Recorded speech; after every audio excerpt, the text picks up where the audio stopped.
Hello and welcome back to Skynomics Academy. आज हम class 11th की जर्नल का पार्ट 6 करने वाले हैं जिसका नाम है अदर एडजस्टमेंट। अभी तक हमने जो जर्नल में करा है वो हमने बेसिक देख लिया, हमने कैश देख लिया, हमने क्रेडिट देख लिया, हमने डिस्काउंट्स देख लिए, हमने ट्रेड डिस्काउंट भी देख लिया। ठीक है, टाइप्स ऑफ डिस्काउंट भी हम कर चुके हैं, ट्रेडिंग अकाउंट भी कर चुके हैं, ट्रेडिंग डिस्काउंट भी कर चुके हैं, कैश डिस्काउंट भी कर चुके हैं और अदर बैड डेट्स और रिकवर्ड भी हम कर चुके हैं। ठीक है, नेक्स्ट जो हमें करना है वो है अदर एडजस्टमेंट। अब ये अदर एडजस्टमेंट है क्या, पहले जरा इसको थोड़ा समझ लेते हैं। ठीक है, what is this other adjustment? Other adjustment होती क्या है?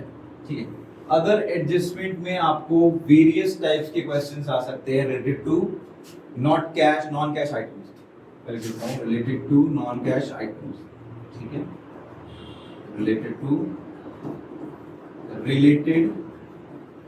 To mostly non cash items. ठीक है, नॉन कैश आइटम्स। इसमें जो बेसिकली आपने जो उसमें करा है अकाउंटिंग इक्वेशन में वही सारी चीजें आती हैं, जिसमें से एक पार्ट था आउटस्टैंडिंग, प्रीपेड, अक्रूड, अनअर्न्ड का। वैसे ही क्वेश्चन जर्नल में भी आते हैं, तो ये मैं अदर एडजस्टमेंट की कैटेगरी में रखता हूँ। ठीक है, क्या क्या बोला मैंने नाम? चलो नेक्स्ट पेज चलते हैं। अदर एडजस्टमेंट में आपको मिल सकता है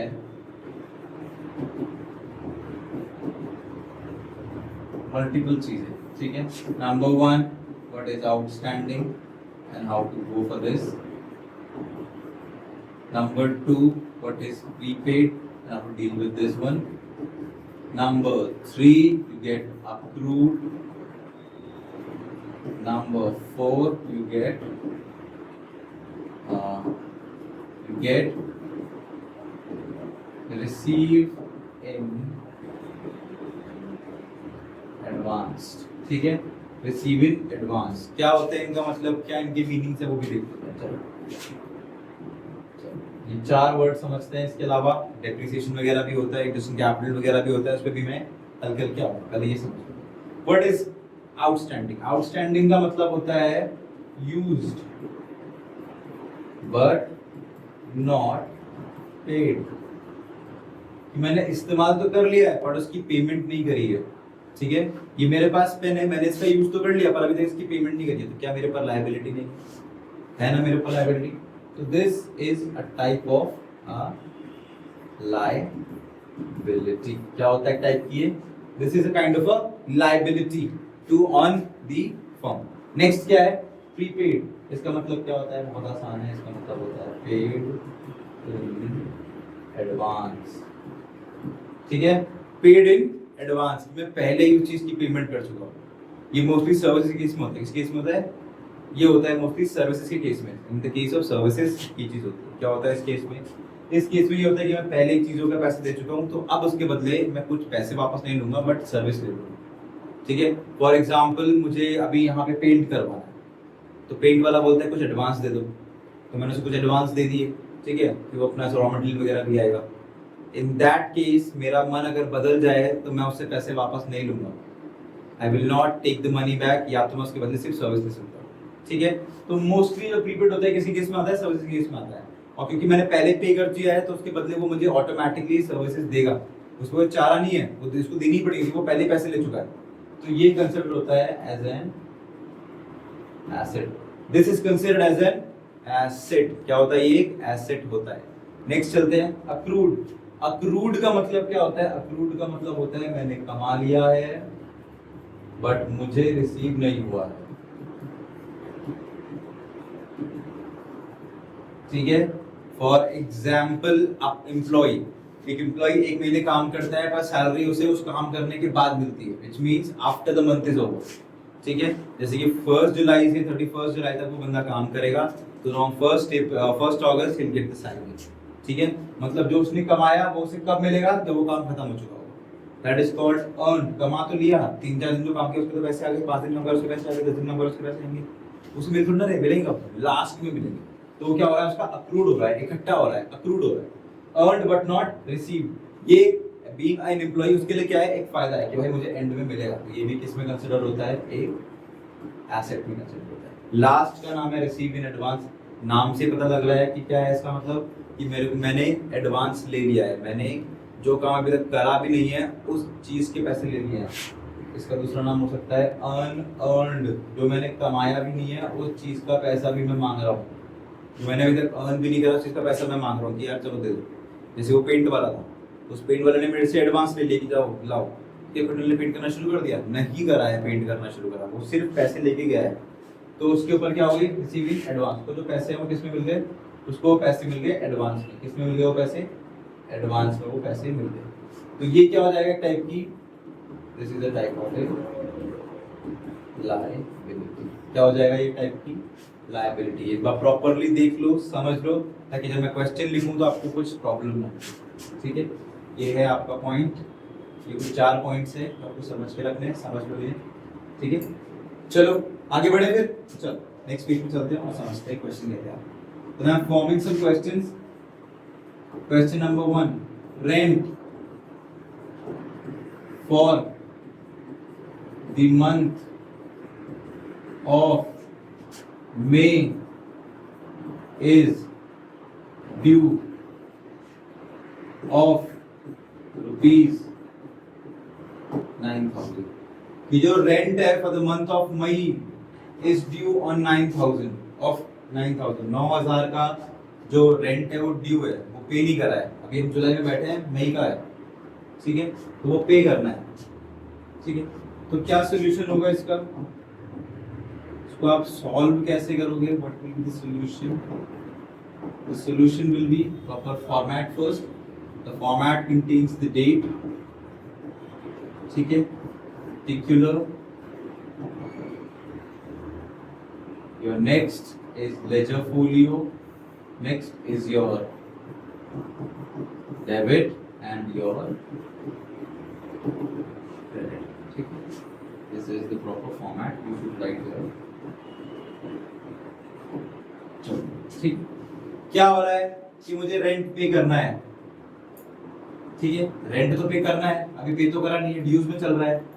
जिस चीज के पैसे मुझे देने चाहिए थे वो तो हुई नहीं है, नहीं हुई है ना, होनी चाहिए थी, इसके तो पैसे मिलने चाहिए थे, देने चाहिए थे, ये तो हुआ ही नहीं है।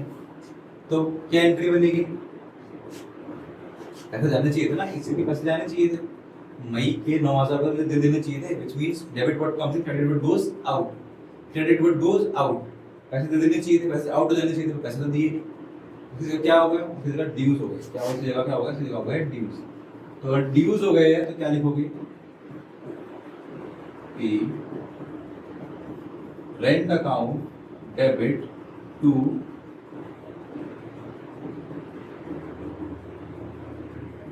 outstanding rent, outstanding rent of how much, of 9,000, of 9,000। outstanding क्यों लगाया, देखो क्योंकि used but not paid, use कर लिया मैंने बट मैंने उसको पे नहीं करा है, मैंने यूज कर लिया है पर उसको पेमेंट अभी तक मैंने नहीं करी। ठीक है, मैंने यूज कर लिया है पर उसकी पेमेंट मैंने अभी तक नहीं करी है। ठीक है, समझ आया, समझ आया आप लोगों को मैं क्या बोलना चाह रहा हूँ। तो वो क्या है, एक लायबिलिटी है। ठीक है, समझ आ गया, चलो इसलिए मैंने क्या लिखा है, आउटस्टैंडिंग रेंट। लिखना तो मुझे कैश चाहिए, ठीक है ना। इसका एक्चुअली में क्या होना चाहिए था, this is what the question said, but होना क्या चाहिए था, इसका होना क्या चाहिए था, तो होना चाहिए था कि सर डेबिट विद कौन सा मेरे पास है तो कैश है, सीधी बात ये होनी चाहिए थी। अब कैश तो मैंने दिया ही नहीं है, तो ये तो होने से रहा, तो इससे क्या होगा, आउटस्टैंडिंग। कैश तो मैंने दिया ही नहीं है ना, तो ड्यूज में चल रहा है, तो क्या लिखूंगा मैं, आउटस्टैंडिंग रेंट। क्लियर है, चलो नेक्स्ट क्वेश्चन करते हैं और समझते हैं आगे। Question number 2, what is the question number, क्या है क्वेश्चन नंबर 2, समझते हैं, let me right it down. Question number 2 states an insurance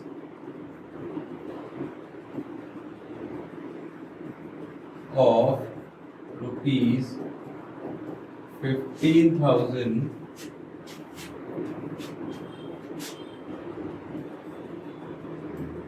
for 6 months includes an advance includes an advance of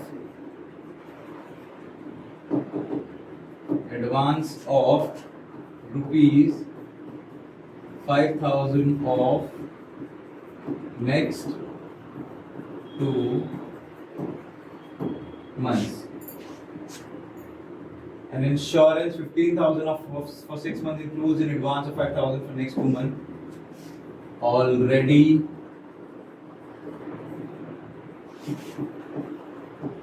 paid. ठीक है, आप सारा क्लियरली समझ आएगा. नाउ यू विल अंडरस्टैंड क्या बोल रहा है. वो बोल रहे कि इंश्योरेंस है 15,000 का 6 महीने का था, जिसके अंदर इंक्लूड है एडवांस फॉर द 5,000, जिसके अंदर एडवांस है 5,000 रुपए का अगले 2 महीनों के लिए. कौन से अगले 2 महीने? 6 महीने के बाद के जो 2 महीने उसका भी एडवांस इसमें ही है 5,000. ठीक है, तो 5,000 का जो एडवांस है वो ऑलरेडी पेड है.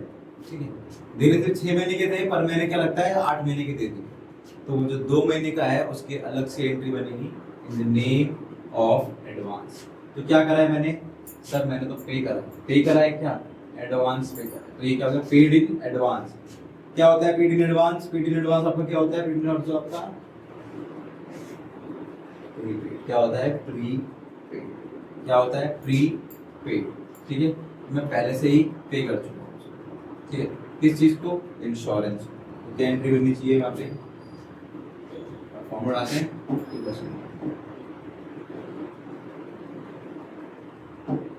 format solution.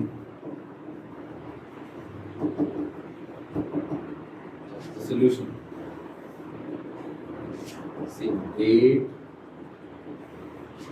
particular, ledger folio, the debit and the credit. ठीक है, ये हो गया आपका जर्नल. ठीक है, पेड इन एडवांस, मैंने एडवांस में पे कर दिया. ठीक है, क्या पे कर दिया है? इंश्योरेंस पे कर दिया है. मुझे क्या मिलना था पेमेंट के बदले? इंश्योरेंस मिलना था. सही बात है कि नहीं?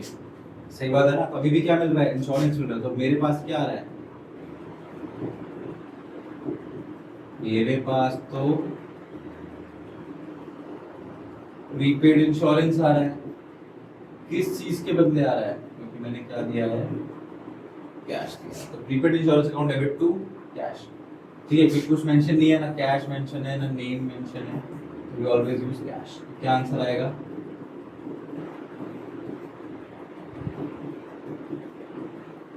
This is the answer. Being 2 months insurance paid in advance. ये हो गया सेकंड वाले का आंसर. ठीक है, हमने प्रीपेड भी देख लिया, हमने आउटस्टैंडिंग भी देख लिया. अब हम नेक्स्ट मूव ऑन करते हैं. Next question number 3. ठीक है, question number 3 states that direct. देखो थर्ड वाला जो है वो बिल्कुल डायरेक्टली पूछता है, इसमें कोई ऊपर नीचे की बात नहीं होती. ठीक है, वो डायरेक्ट पूछेगा. द सैलरी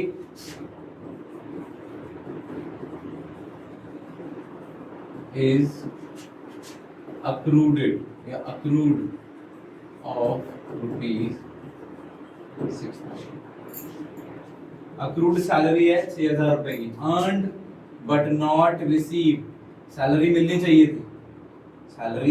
थी, पर मिली नहीं मिली. अभी तक मिली नहीं है. अक्रूड हो रखी है, बनी पड़ी है, तो मिली नहीं है. बनी पड़ी है पर मिली नहीं है. इसका मतलब है कैश अभी तक मेरे पास नहीं आया. डेबिट व्हाट कम्स इन में क्या आना चाहिए था भाई? नकद आना चाहिए था मेरे पास, है कि नहीं? नकद मेरे को एक्सपेक्ट था कि आई विल गेट द नकद, पर पैसे तो आए नहीं है. बट उन्होंने बोल दिया है कि पैसे तो हैं, आएंगे तुम्हारे पास. तो मैं क्या लिखूंगा? मैं इसके लिए यूज करूंगा द वर्ड अक्रूड. कैश जगह मैं क्या यूज करूंगा? अक्रूड. चलो इसको सॉल्व करके देखते हैं कैसे करना है. वापस से सॉल्यूशन, वापस से same format, date, your particular, ledger folio, debit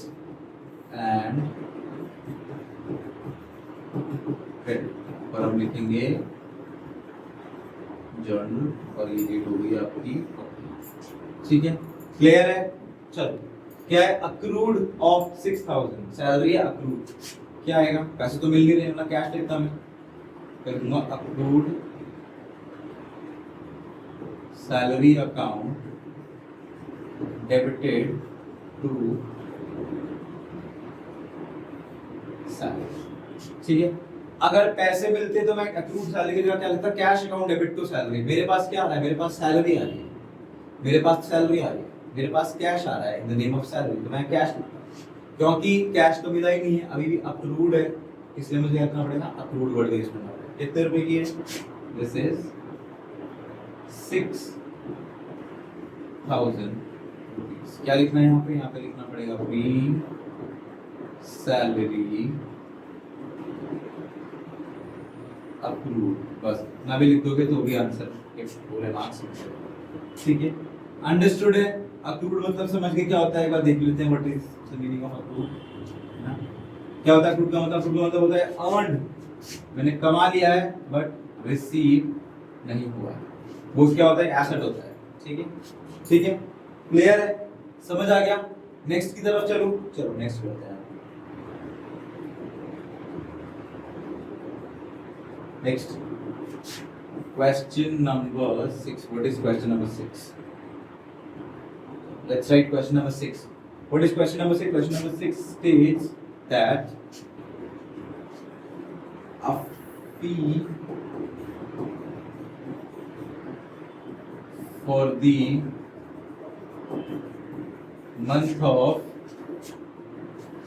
month of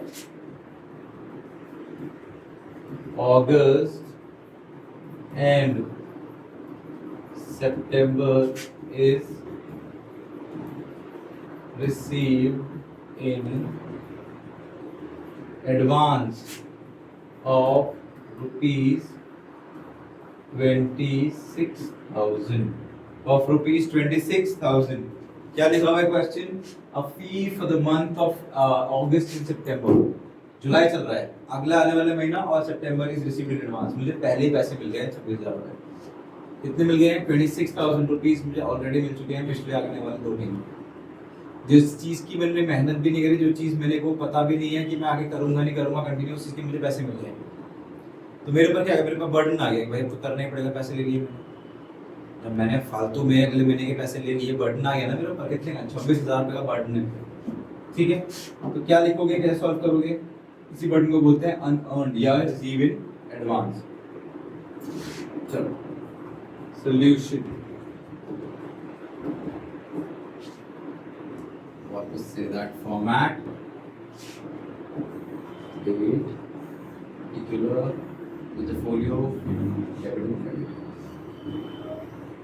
वापस से this is date particular ledger folio debit and credit, ठीक है। रिसीव हुआ है, क्या रिसीव हुआ है, मुझे पैसे रिसीव हुए हैं, ठीक है ना, जिस चीज के लिए मैंने मेहनत की उसके पैसे मिल गए, तो मैं क्या लिखूंगा, मुझे क्या आया, मुझे तो कैश आया, cash account debit to receive of fee receive in advance, कितनी 26,000 rupees and 26,000 rupees, ब्रैकेट में लिख देते हैं being fee received in advance, being fee received in advance, ठीक है। एक बार देख लो, समझ लो, हमने चारों कॉन्सेप्ट कर लिए हैं, ठीक है। We have done all 4 concept, मैंने इसकी भी क्वेश्चन करा दिए, इसका भी करा दिया, इसका भी करा दिया और इसका भी करा दिया, ठीक है। यहाँ तक कोई डाउट, आई होप कोई डाउट नहीं होगा। आगे बढ़ते हैं और समझते हैं व्हाट इज डेप्रिसिएशन, क्या समझना है हमें, व्हाट इज डेप्रिसिएशन, चलते हैं और समझते हैं डेप्रिसिएशन क्या होता है।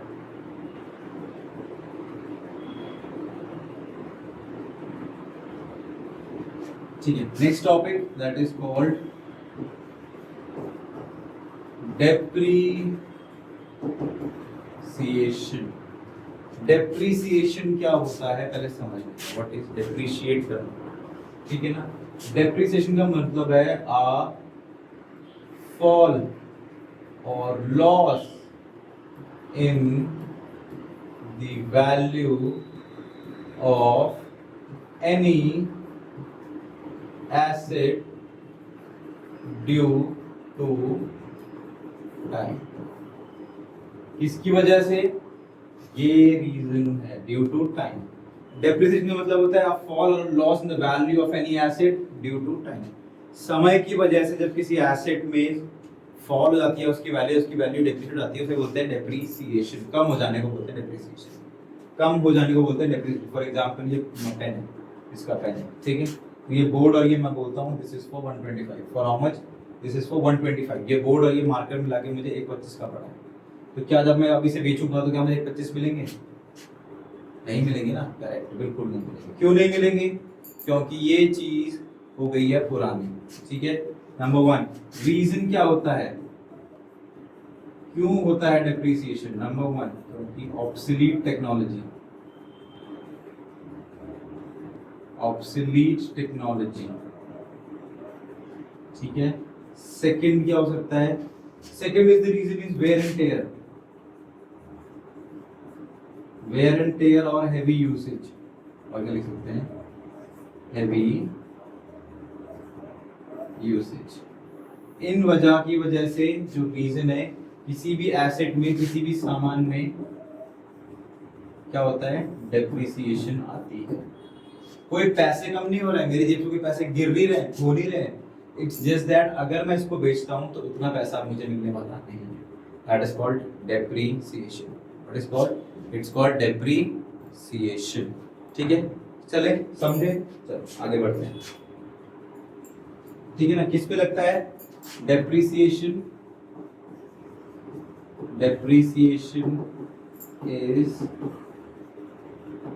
levied on, किस पे लगेगा, ऑन, अभी हमने पढ़ा ऑन एसेट, सिखाता हूं कैसे, ठीक है। डेप्रिसिएशन इज लॉस, ठीक। क्वेश्चन, कैसे क्वेश्चन आएगा, क्वेश्चन आएगा machinery worth rupees 1,00,000 has a depreciation of rupees 5,000, ठीक है। एक मशीन है जो 1,00,000 की, उसके ऊपर डेप्रिसिएशन कितने का है, 5,000 का डेप्रिसिएशन है। डेप्रिसिएशन होता है लॉस, ठीक है। क्या आ रहा है, आ क्या रहा है सर, लॉस आ रहा है। देखो समझो इसको, मशीन तो आ गई, नुकसान हो रहा है, नुकसान आ रहा है कि नुकसान जा रहा है, सर नुकसान कंपनी में आ रहा है, कि मशीन में तो कंपनी की है, तो नुकसान भी किसका होगा, कंपनी का होगा। तो क्या आ रहा है सर, नुकसान आ रहा है, ठीक है। क्या आ रहा है, नुकसान आ रहा है। कॉमन डालता हूं, पेट योर पर्टिकुलर, आपका ledger folio, your debit and your, ये हो गया आपका फॉर्मेट, आप यहां लिखोगे, ठीक है, ठीक है।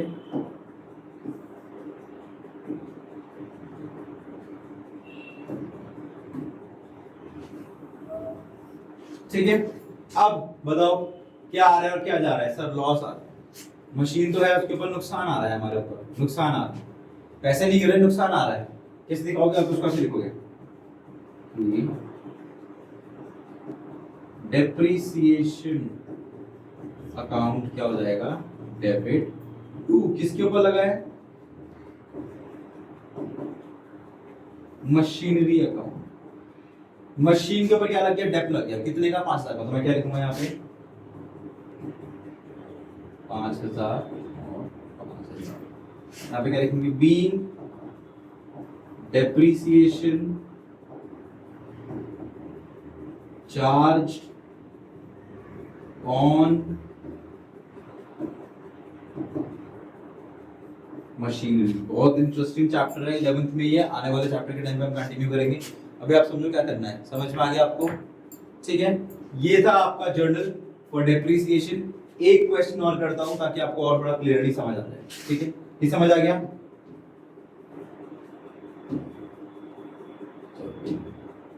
ठीक है, नेक्स्ट पेज पे करते हैं। नेक्स्ट पेज पे नेक्स्ट क्वेश्चन फॉर डेप्रिसिएशन। ठीक है, नेक्स्ट क्वेश्चन फॉर डेप्रिसिएशन मैं लिखता हूँ vehicle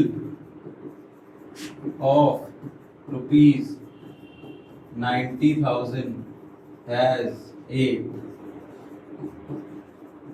depreciation of 10% per annum। हर साल उनकी जो व्हीकल है वो 10% से कम हो रही है। हर साल की व्हीकल पे 10% क्या लग रहा है? डेप लग रहा है। कितने परसेंट? 10% डेप लग रहा है। ठीक है, अब इसमें दे दिया इन्होंने परसेंटेज में। किसने दे दिया? परसेंटेज। तो कितने परसेंट? 10%। किसका? सर उस मशीन का। तो कर लेते हैं सॉल्व, एक सॉल्यूशन बनाते हैं और कर लेते हैं। ठीक है, क्या करना पड़ेगा? पहले हमें दिखाना पड़ेगा एक working.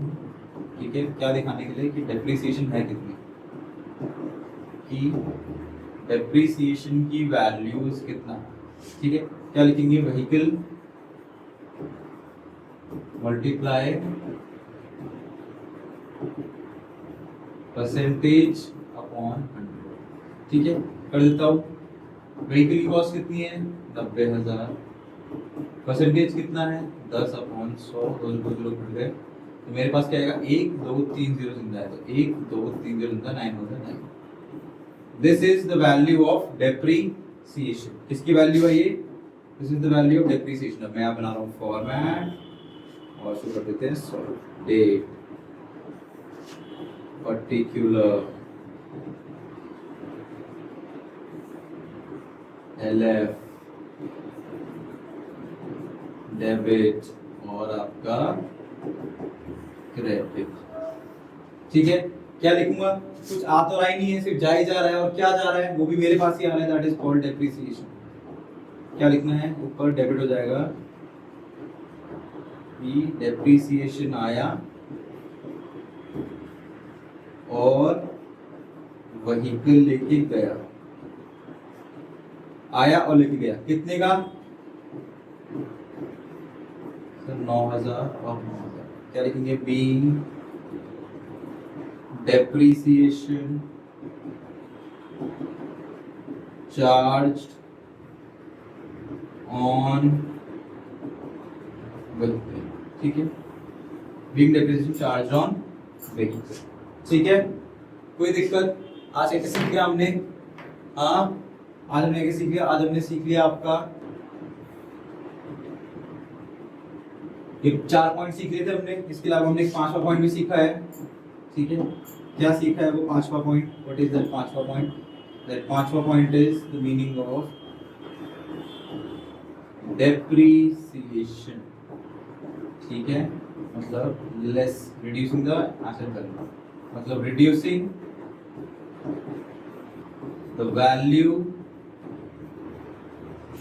of an asset due to समय की वजह से किसी भी एसेट की वैल्यू में कमी आने को बोलते हैं डेप्रिसिएशन। ठीक है, क्लियर है? ये हमने आज 5 कॉन्सेप्ट करे हैं क्लास 11 के अदर एडजस्टमेंट के नाम पर। आई होप आपको समझ आए होंगे। नहीं आएंगे तो इस वीडियो को वापस से देखना, आराम से समझ आ जाएगा। 2 बार के बाद समझ 100% आ ही जाना है, कोई टेंशन नहीं है। 2 बार देखोगे आराम से कामली देखना, शांति से देखना। ठीक है, बहुत आराम से समझ आएगा। इसी के साथ हमारा अदर एडजस्टमेंट का थोड़ा सा पार्ट कंप्लीट हो गया है, बाकी थोड़ा सा पार्ट बचा हुआ है, वो हम नेक्स्ट वीडियो में देख लेंगे। कोई टेंशन वाली बात नहीं है। I will see you soon. ठीक है, thank you very much. Keep liking, keep subscribing to Skynomics Academy. I will see you soon.